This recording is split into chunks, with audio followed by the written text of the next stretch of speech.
रियो को जिताने के लिए, पावर ऑफ अटॉर्नी देने के लिए तुलसी ने किया कंपटीशन कम।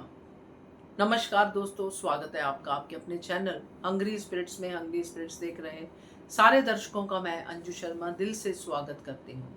मुझे बड़ी हैरानी हुई ये सब देख के, ये सब प्रोसीजर जो चल रहा था तुलसी का आजकल जो चल रहा है कि जिम्मेदारियां दो, अपने सर से बोझ कम करो, ये सब चीजें चल रही हैं। ये अचानक से रियो के आने के बाद क्यों शुरू हो गई? सवाल आता है दिमाग में। अचानक से रियो के प्रति इतना प्यार, इतना न्याय की देवी बनना इसने तुलसी ने क्यों शुरू कर दिया?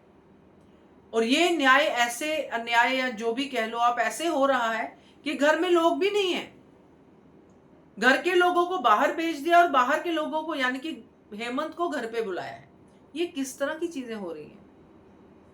बात करते हैं इसके ऊपर। पहले वही निवेदन, जिन्होंने अभी तक चैनल को सब्सक्राइब नहीं किया है कर लीजिए, साथ में दोस्तों बेल आइकॉन दबाइएगा ताकि आपको हमारे वीडियोस के नोटिफिकेशन मिलते रहें। अब तुलसी पहले तो वो चाबियां वाला कर चुकी है, चलो वो तो अब है ही अन्याय। तो उसके बाद तुलसी ये कर रही है कि पावर ऑफ अटॉर्नी देनी है। मैं हैरान हूं कि तुलसी जो ये डायलॉग बोलती है कि मेरे लिए सब बच्चे एक समान हैं, और मैं इस बात से भी हैरान हूं कि पावर ऑफ अटॉर्नी मिहिर के बाद उसके बेटों के ऊपर आएगी।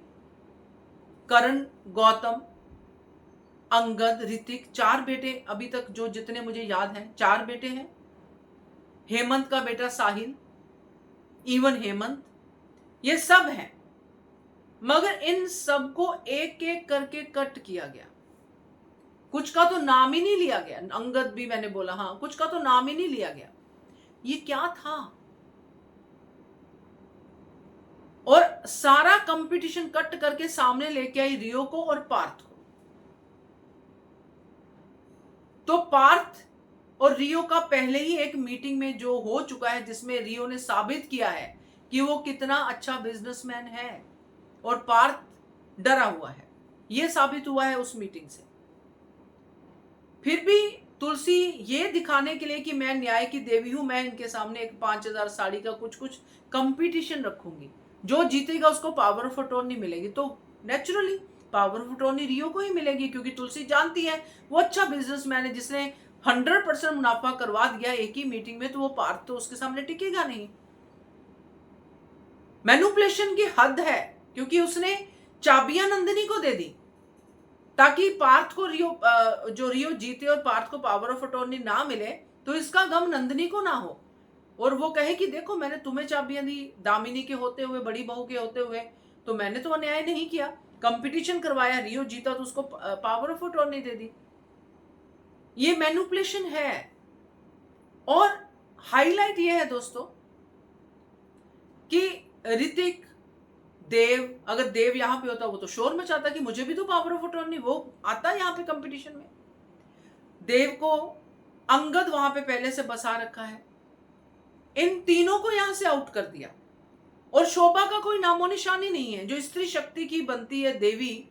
सॉरी टू से, मुझे गुस्सा आ रहा है इस बातों से तुलसी की, कि वो उसने अपनी बेटी का नाम क्यों नहीं पावर ऑफ अटॉर्नी में?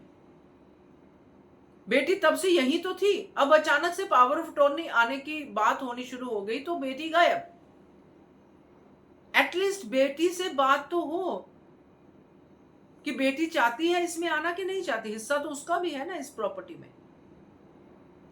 ऋतिक को क्यों नहीं लिया गया पावर ऑफ अटॉर्नी में? उससे पूछा भी नहीं गया, देव से पूछा नहीं गया, अंगद से पूछा नहीं गया, सीधा सारा कंपटीशन कट करके उसने सामने रख दिए रियो और पार्थ, जिसमें क्लियर कट विनर रियो है। तो ये पार्शियलिटी वाली जो तुलसी है, ये मुझे तो बहुत ही अजीब लग रही है ना, क्योंकि ये कहीं ना कहीं अपना गिल्ट धो रही है कि मैंने अंश को गोली मारी। तो ये आई थिंक तुलसी को भी थोड़ी कंसोलेशन की जरूरत है ना, कि ताकि उसको क्लियर हो कि वो गिल्ट था या वो न्याय था नंदिनी के लिए। तो अब पता नहीं, अब ये ट्रैक बनेगा तो आगे क्या क्या कुछ होगा। ड्रामा तो डेफिनेटली है, मगर ये बात कुछ हजम हुई नहीं। क्या कहते हो आप? कमेंट कीजिएगा। देखते रहिए channel hungry spirits. Thank you.